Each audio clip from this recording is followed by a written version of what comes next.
Hello everyone, welcome to Aramay's Academy. This is Kavya Manoharan.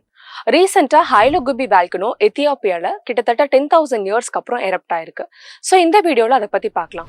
இது எத்தியோப்பியாவில் இருக்கக்கூடிய Afar ரீஜனில், அதாவது Arabian plate and African plate diverge ஆகக்கூடிய rift டிப்ரெஷனில், தட் இஸ் டனக்கல் டிப்ரெஷனில் சிச்சுவேட் ஆகியிருக்கு.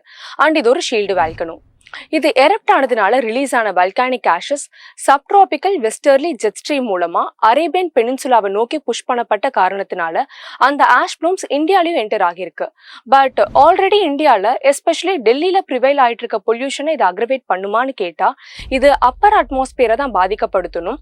லோவர் அட்மாஸ்பியரில் இதனுடைய இம்பாக்ட் அந்த அளவுக்கு இருக்காதுன்னும் அண்ட் அக்கார்டிங் டு IMD இந்த வல்கானிக் ஆஷஸ் எல்லாமே இந்தியாவிலேருந்து கம்ப்ளீட்டாக எக்ஸிட் ஆயிடுச்சுன்னு சொல்லப்படுது.